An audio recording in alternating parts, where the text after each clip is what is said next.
Hey everyone, we're on the couch today. We got our coffee. We're all bundled up during this rainstorm. Hannah and I are really excited to kind of take the steering wheel on this week's virtual office hours. Commissioner is not here today, so instead we have a special guest, Naqiy from Central Floridians for Public Transit. Woo! Woo! Go Transit. Hi everyone, I'm Naqiy McMullen, co-chair of Central Floridians for Public Transit, as Lee said, and I'm so glad to be here to talk about the various transit and transportation related obstacles in our community and specifically facing Commissioner Wilson's district. Thank you. Awesome. So I just want to say that, first of all, before I started this job, I was in such an environmental niche that I really didn't see how a lot of themes that come across the desk of this office are tied together to the planet, to our mental and emotional health, all these other really important things that impact the everyday person. It's all connected. Then I meet Hannah over here, who is a policy-loving, book-reading, awesome human being who has taught me so much about how the human designed world, the built urban design landscapes that we put into our communities have a direct connection to a lot of the things that directly impact our quality of life. And one thing that we are really talking about right now is transportation. I think the first thing people think of when they think of transportation is cars. Do you think that was intentional, and what do we do from this point forward on how to address the stigma of transportation only being connected to cars? Yeah, it was definitely intentional. Orlando is a newer city. It was built after cars became the dominant mode of transportation, so it does not have legacy transit systems like the New York subway or Chicago elevated trains. So it's completely built around cars. And by the time that we realized that having a transportation system built entirely around cars is unsustainable and not great for the overall environment, it was kind of too late to implement it. And the lack of dedicated funding for transit has really held our region back from evolving beyond a car-dominated transportation system. So there's a lot of work to do to remove that stigma. And I think one of the first things we can do is have the conversation and show people that there's options beyond cars that are possible and we need to implement in our community. Mm-hmm. You know, I find that very refreshing to hear, because I think, especially during the small amount of time that I've been working in constituent services, I feel like the overwhelming majority of emails that I get are about people frustrated with traffic, car accidents, dangerous intersections, even the timing of certain lights are too slow or too fast. And when we do something like lower a speed limit, the backlash that we get way out in the west of the county, we're realizing is a side effect of people being so car dependent that they don't want any additional time to add on to their probably already 45-minute drive just to get to their job. Totally. That is a great point about how having the system built entirely around cars actually hurts people who drive. Right. Because if the system is based entirely around cars, that's your only option, everyone is going to drive, increasing traffic, increasing safety concerns.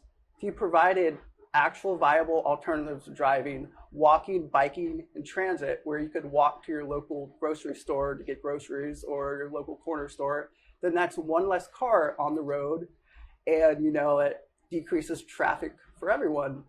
There's a saying, you're not in traffic, you are traffic. Right. So we really need to make people understand that every car off the road, even if it's not your own car, benefits everyone. And that is why investments in biking, walking, and transit, even if they may initially slow down some commutes, in the long term, they will have positive effects for everyone. So let's paint a picture right now where we have two different communities.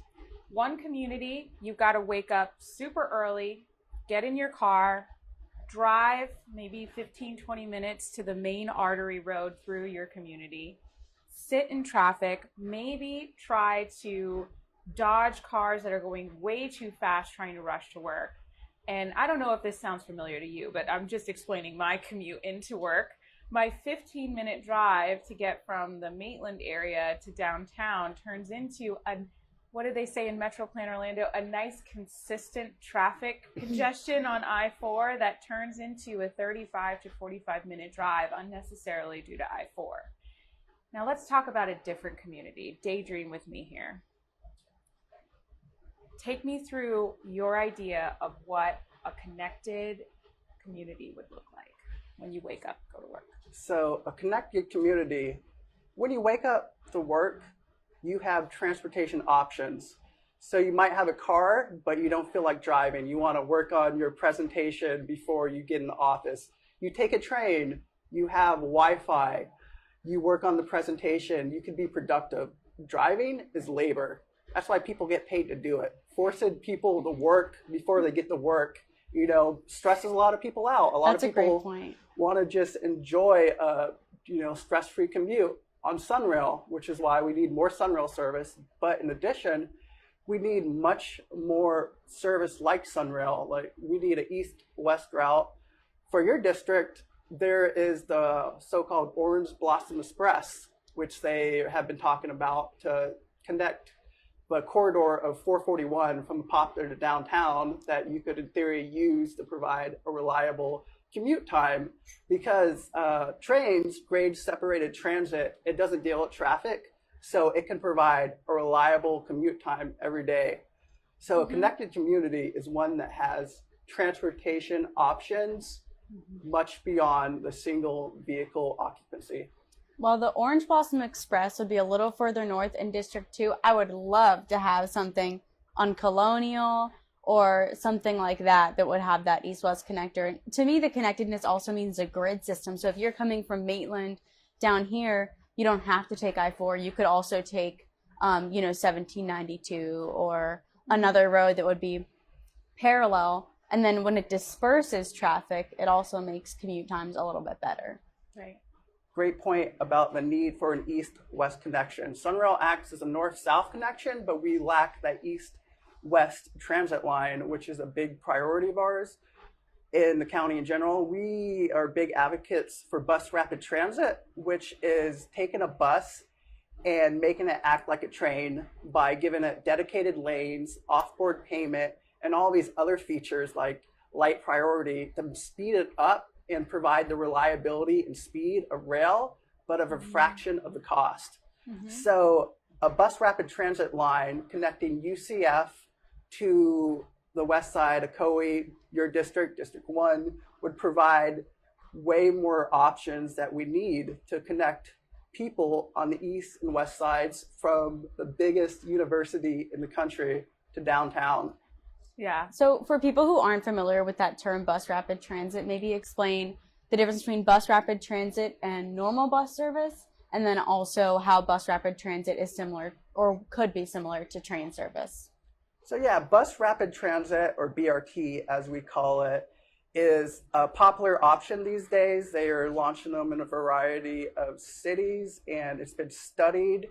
It's not implemented at a large level, but downtown Orlando, they have a limo system, which is a smaller BRT system and shows an example of what we want to launch on all major arterial roads. You have bus lanes, which remove it from traffic, provides the reliability and the speed you need for transit to be competitive with driving.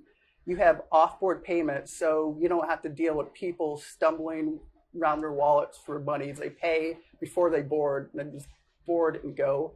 You have less stops. You have stations with all sorts of amenities. You have things like Wi-Fi, charging station. You have an overall upgrade of the experience, more similar to Sunrail. People that have ridden Sunrail have noticed what a better experience is compared to riding links. And we want to bring that experiences to buses and make them attractive to people who have cars but still choose to ride transit. Right.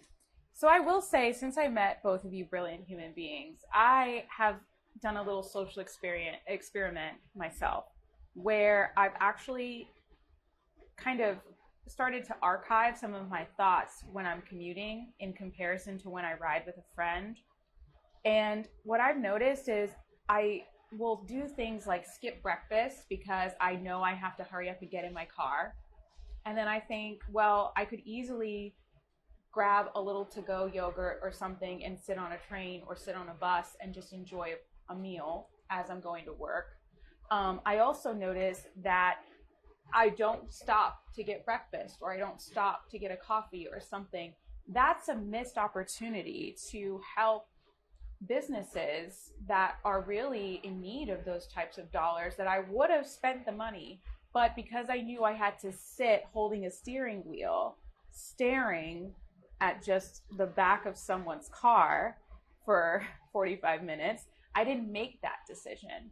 Whereas it is so liberating when a friend drives and you don't have to worry about parking, right? And then you're free to just kind of walk around. Maybe you Uber home, but you know, if you have to drive, you can't get more than one drink because you don't want to be too intoxicated to drive. Not that that should be a motivating factor for anyone, but that's just, there's some subconscious decisions that affect our entire economy. And one of the first things that you said when you started this conversation was that we are holding ourselves back as a community by not investing in transit.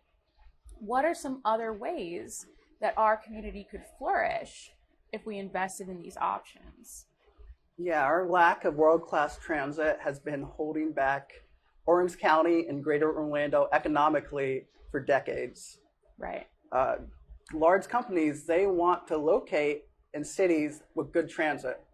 Orlando only has one Fortune 500 company headquartered here. Our economy is built around low-wage tourism dollars. If we want to diversify our economy for the future and relocate good paying jobs here, we need to invest in great transit that allows us to compete with places like Chicago, Seattle, New York, and the like. I loved your point about how if you took transit, you have the option to go visit a local bakery or coffee shop or whatever. So putting more money back in the pockets of consumers benefits local businesses. Right. If people are spending money on their cars, they're spending all their money on gas, especially gas prices nowadays. That is going to large fossil fuel companies, large national car companies. That is not benefiting the local economy at all. So if you provide the options for people to go car free or car light, they don't have to pay for parking. All that money is to be spent in local businesses. Right. So that's the main way it benefits us economically. Now, right now, for those who are relying on transit is limited.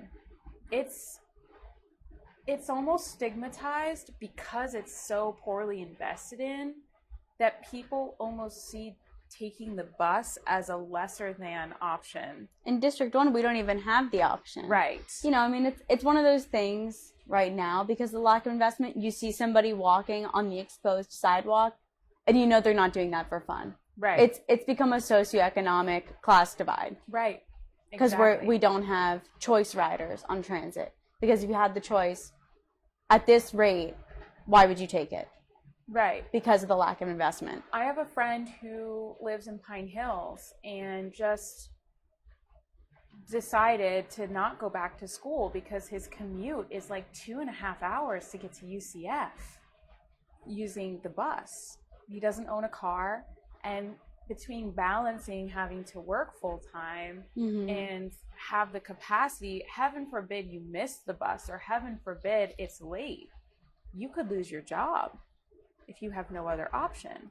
So you're right, it almost is dividing the people who are on the lower end of the income level to those who can just afford to continue to not just buy and own a car, but the continued maintenance, didn't you say that it's about $10,000 a year to maintain your car with gas and oil changes? Yeah, it's between $6,000 and $10,000 a year that you can save by getting rid of a car. Now let's talk about including depreciation value. Absolutely. Now let's talk about some consequences to not investing in transit or in infrastructure. Right now, Orlando and Orange County are on the map as the #1 most unsafe pedestrian areas in the entire country because our roads are built by design to be like highways. And I think there's an important point to address in that number, because everybody says it, and somebody once brought up to me, oh, well, that number is flawed because nobody's walking here. And I think that actually even more accurately reflects the problem. Right. Is that nobody wants to walk here and nobody feels safe to walk here, and those that do are taking their life into their hands on most roadways and in most of Orange County. And so just to say that from the get-go, because somebody did tell me once, oh, well, that number is moot because the sample size is small. And I think that's even more reflective of the problem. Right. Yeah, completely true. The sample size is small and still so many people are getting killed really illustrates the problem. Mm-hmm. Decades of underinvestment in our infrastructure for a transportation system beyond cars has really caused so many negative consequences. Like your friend from Pine Hills who had to deal with a 2.5-hour commute to UCF. I myself, when I went to UCF, had to deal with the same 2.5-hour commute. So transit is not a viable option in our community to driving. So workers are forced to either have their time stolen and put up with commutes that are regularly 2 to 3 hours, or they are often forced to buy a car that they cannot afford, which hurts them financially even worse. So it's like a lose-lose situation. Mm-hmm. So we really need to invest in the fast, frequent, convenient service that makes it a viable option to driving. It cuts down commute times in half for our transit riders. Like the point you mentioned earlier about the benefits of it to everyone. In particular, sorry, I lost my train of thought. That's okay. Can you reply your question about?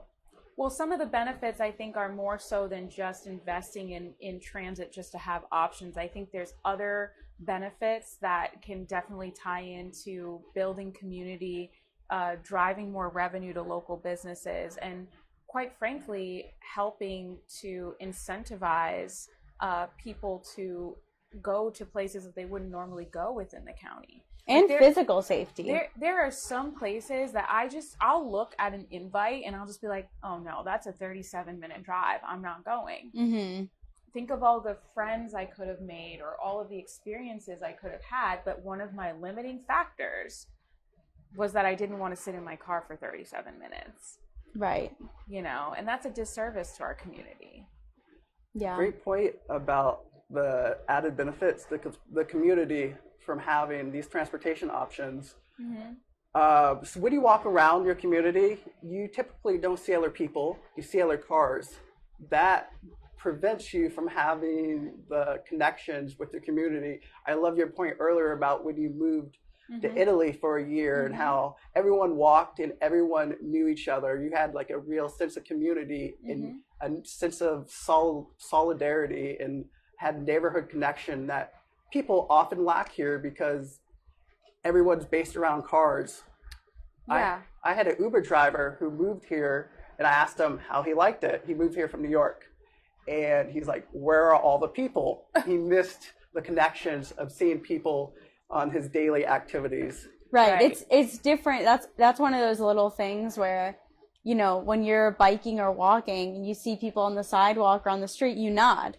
Right. And that creates a sense of community and a sense of safety because when you live in a neighborhood where you know all your neighbors, you feel safer walking your dog alone at night and things like that. It makes a big difference to just have that infrastructure available and to have people who want to be out, especially in such great weather all the time. It is a disservice that we don't have people walking around all the time because it's such a fantastic and lovely place to live. unless we don't have trees on the sidewalks. So, I mean, so the experience that I had in living in Italy, I lived in a couple different communities in Italy, and they all had similar design techniques. And I'm really trying to stay away from talking about affordable housing and housing access, but we're just going to tiptoe in that just a little bit. They always had these centers with pocket parks, and the main roads would always lead to the center that would have these very connected pedestrian safe areas where cars were not allowed, especially sometimes some of the roads would shut down for cars after a certain time. And so walking was kind of built into the plan, the infrastructure of the community, but then it was also culturally a thing to do with your community. After dinner, we all knew that we were going to clean up after ourselves, go outside and walk. The parents had their own group that they hung out with. We had our own group as youth, and even kids, little kids, would be in the town center. And I would say, who's watching the kids? And my host brother would say, the whole community. All the doors would be open. People would walk up and down the main roads and just chat, stop and get a little gelato. And it was like all eyes, all the balconies, and all of the housing was just incredible. I never really saw any homeless people on the streets begging. It wasn't common, and it was very rare. And I lived in several different areas, some of the more populated areas. That was definitely something that you would see kind of closer to the airport. But in these communities that were designed to have that connectivity, everyone knew each other. And it was kind of like this cultural asset to these communities to have that connectivity, you know. And not to mention, sorry to interrupt you, not to mention taking the bus to get on a train was so common that most of the people that I knew didn't even own a car until they were well into their late 30s. I think that really goes back to what Naqiy was saying about how, you know, Orlando being a new city, we were built with cars in mind. Many of those cities in Europe that everybody likes to visit, like you were saying, Naqiy, with the Legacy Transit, it was, the roads are small because they didn't have big wide cars like we do now, and so everybody goes slower now when they do drive in those areas. And you know, everybody's been used to having 3-story buildings framing the street, so people go slower when they drive now. And you know, having that built environment that wasn't built around a car and seeing moving people as moving cars, it just changes the whole dynamic. Because realistically, you know, I mean, those places probably weren't master planned like what we have now, and so many of these big planned developments in the county, they weren't necessarily master planned. They just didn't have cars there, which ends up being a magnetic feature of community and what everybody likes going to Europe for, or Savannah. Everybody likes going to Savannah because it was also built, you know, before cars were really common. Great point about how our development patterns provide a serious obstacle to transit and walkability and biking. However, people love to go to places like Europe and Savannah and come back here and be like, why is our community not fit these design standards? Why is it not walkable? But you don't even have to go to Europe or another state to find a place that's walkable and where transit is an essential part of the environment. Just go to Disney World. Disney World has a great transit system, very walkable. People love walking around Disney Springs. Disney would fall apart without its transit system. Imagine if the 40 million visitors that Disney gets every year tried to drive. It wouldn't be possible. They have a monorail system. They have buses with bus lanes. They have aerial trams. They have a complete multimodal transportation system that we really need to copy and provide the options for everyone to remove that stigma. But most of the stigma about riding the bus, taking transit, is because service is so poor that only poor people use it. If service was good and provided a viable option to driving, that stigma would be eliminated. Look at Sunrail. There's not typically a Sunrail stigma like there is around riding links. Mhm. Because Sunrail is fast and convenient. If we brought that ridership experience to links, then more choice riders would ride it. So let's talk about our arch nemesis here, roads. You are educating me so much about mile per mile cost comparisons. Talk a little bit about how much it costs to build a road or add a lane in comparison to add another mile of rail or... Well, roads aren't so bad because buses use roads, but expanding roads is the only means as a solution to traffic Right. is really ineffective. Yeah, great point. You want to talk about induced demand? Yeah. So induced demand is this really interesting concept that actually makes quite a lot of sense. And my friend hit on it the other day while we were talking about this without even realizing, but it's the idea that after a certain level of capacity, you add an extra lane, and it's that feeling, where everybody likes driving on the open road until everybody likes driving on the open road.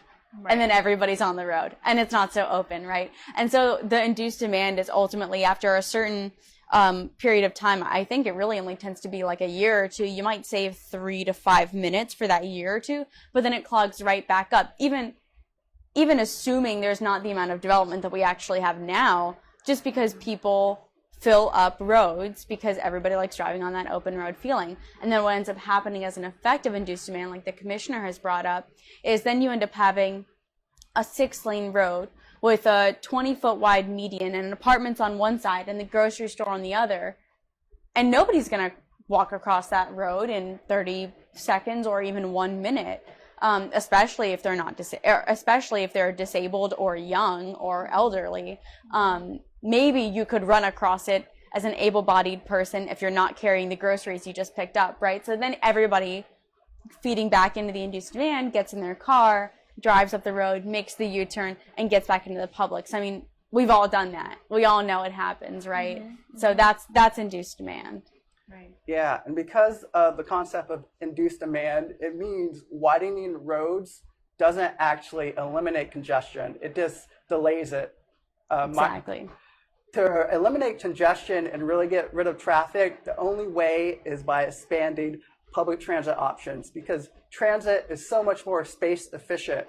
A bus can carry 30 people or 40 people compared to most cars, which can only carry 4 people, and most cars only have 1 person.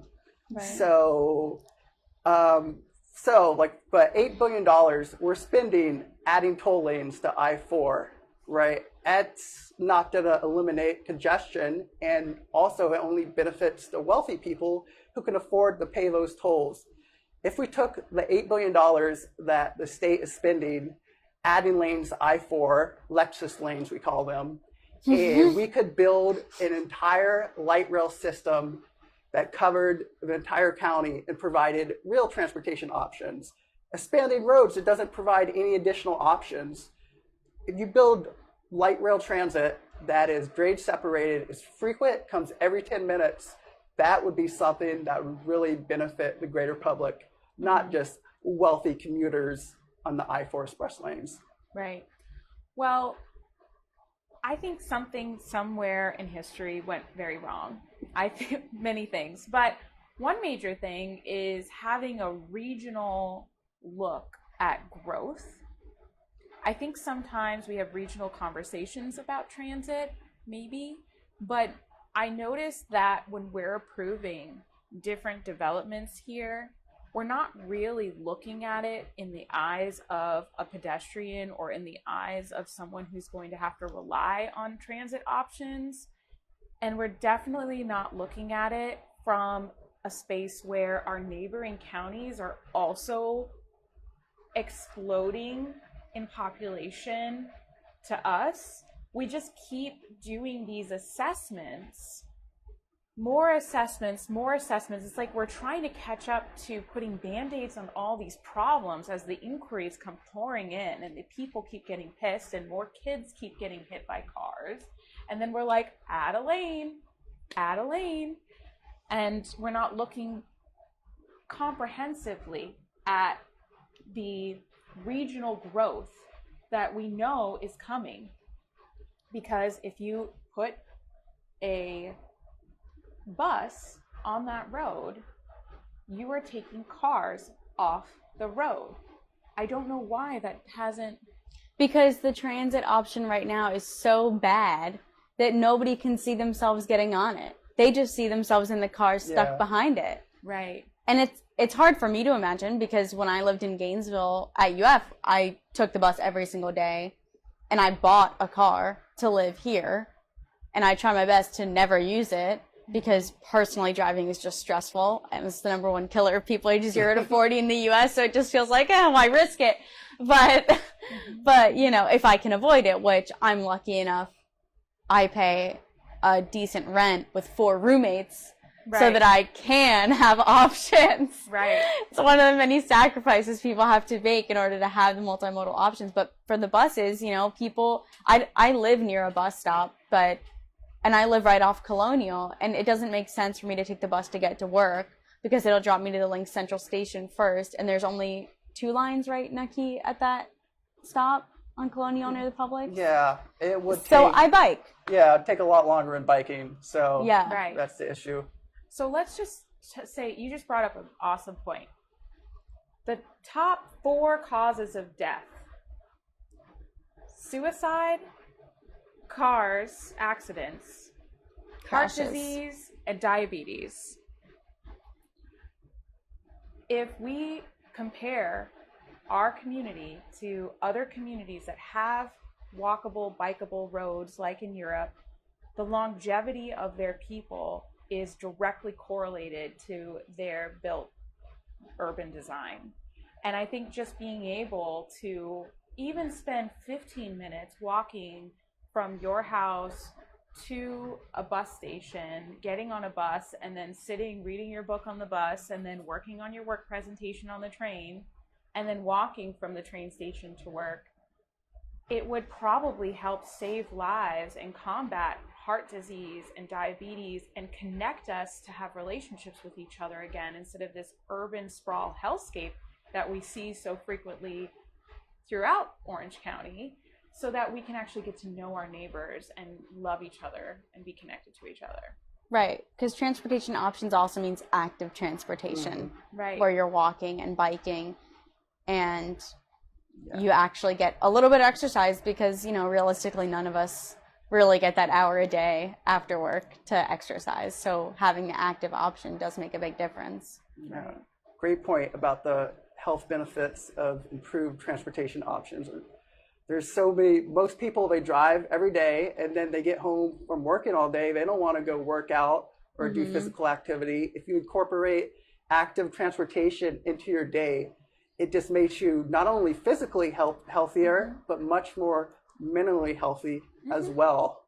Absolutely. So there's not only that, but reducing car usage also has a dramatic effect on reducing air pollution. Right. So there's just so many benefits. And we could stress. go on and on. The stress, exactly. We just go on about the benefits of active transportation. So. Right. Yeah. Because we see just 2 weeks ago, road widenings, cutting into the headwaters of the Wekiva, removing over 3 acres of wetlands, just so that we can add another lane. We're seeing urban sprawl. That's, I mean, you know, I'm an environmentalist, so I can talk about it all day. I can talk about the fact that roadkill isn't even a thought in any way at all when thinking about designing roads. Thank goodness the infrastructure bill even makes mention of animal crossings, because it hasn't really even been considered here in Orange County. So there's a lot of other benefits, but how do we pay for it? That is the question of the day. How do we pay for expanded transportation options? Right. So there's a variety of the ways. Personally, I think the proposed transportation penny sales tax is the most effective way to fund transportation in our community, beyond just transit, biking, and walking. But you know, we still got to have a multimodal system. It's important to consider cars. We don't want to get rid of cars. We want to provide options where people are not dependent on cars. And because of how our economy is set up, we have so many tourists. Obviously, a sales tax would raise the greatest amount of revenue, and the majority of it would be paid by tourists. The other funding options would not provide enough money to really transform our system into what we need. So the penny sales tax, it might cost consumers a little bit in the short term, but in the long term, it would save the vast majority of people thousands of dollars. Like Hannah was saying, how much cars cost annually, 6,000 to 10,000. But even if a person didn't want to give up their car, they would likely save money by, they wouldn't have to Uber, like you mentioned. They could get downtown and take transit there, drink as much as they want, took transit back, wouldn't have to pay massive Uber costs, they wouldn't have to pay for parking, and they wouldn't run the risk of DUIs, which are a problem in our community because people feel obligated to drive drunk because there's no other options besides Uber. People could save time. Because like you said earlier, you take, even if you stay in your car, but two of your neighbors next door, two of your four neighbors get out of theirs, it still reduces traffic congestion. Right. So where do we go from here? Where we go from here?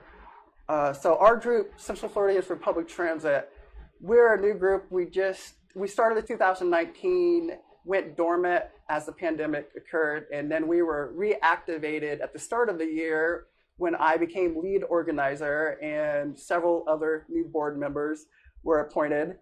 And right now we're building our coalition, and so we're in a coalition with Orlando Bike Coalition and Orlando YIMBY, advocating for housing, cycling, safe streets, and transit because they're all so deeply connected.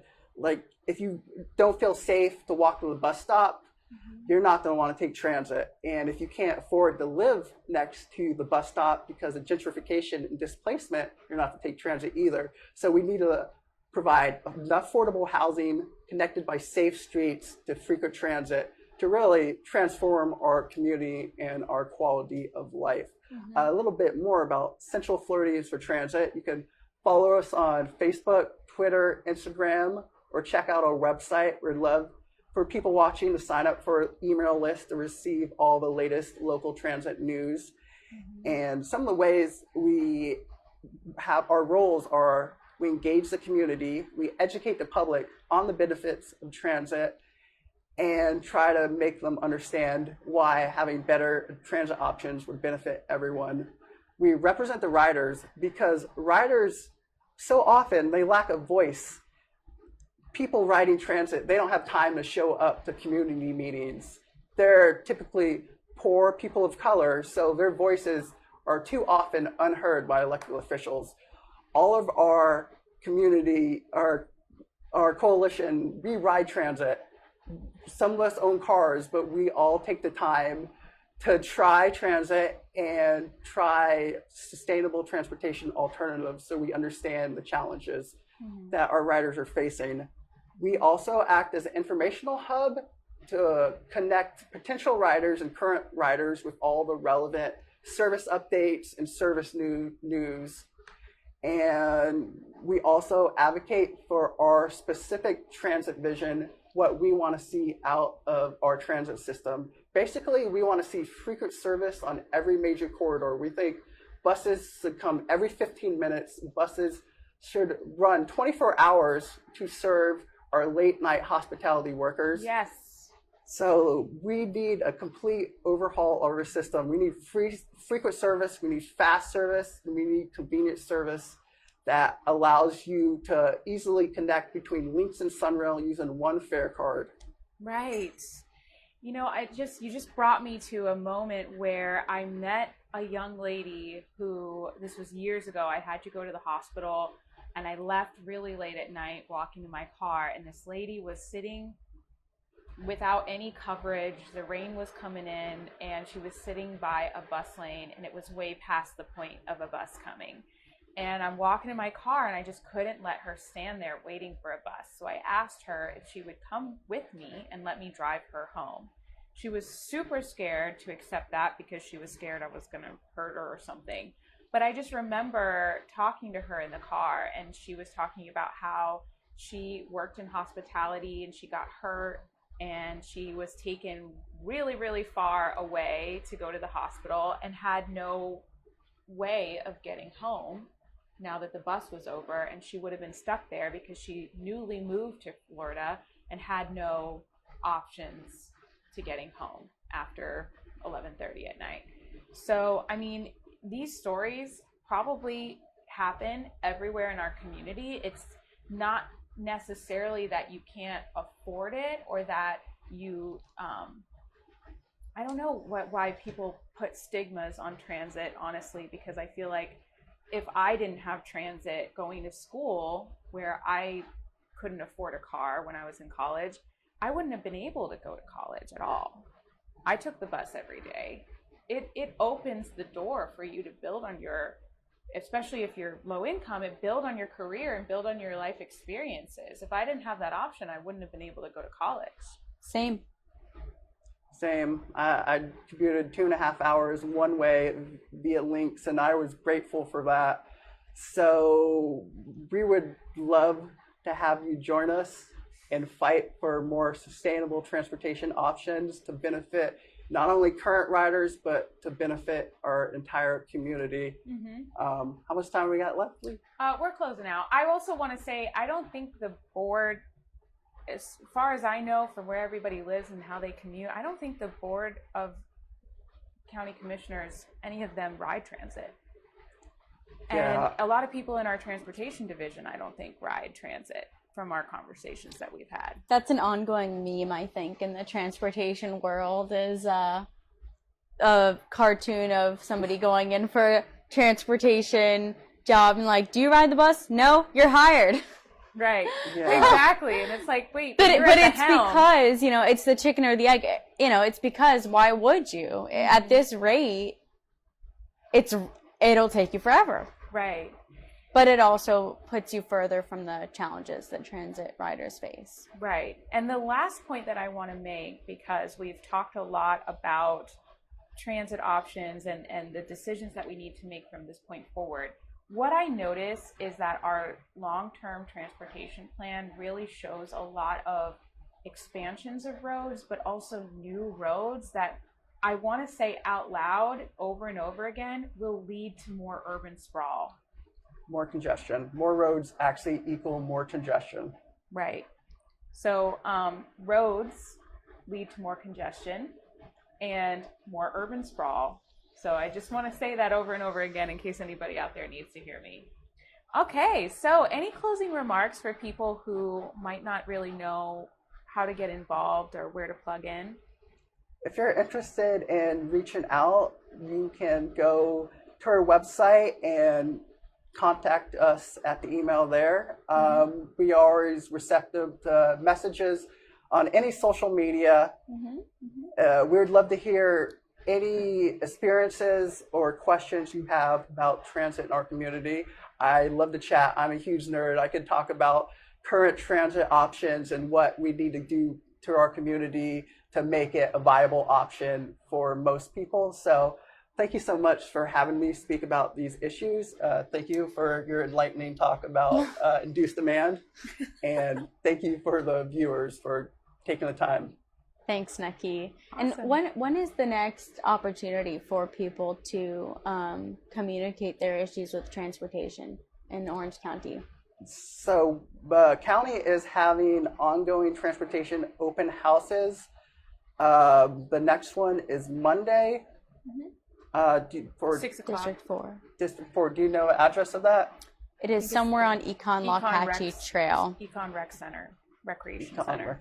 There's also a survey the county is doing that allows you to talk about your transportation needs and what you want the county to prioritize. So I encourage you to go fill that out.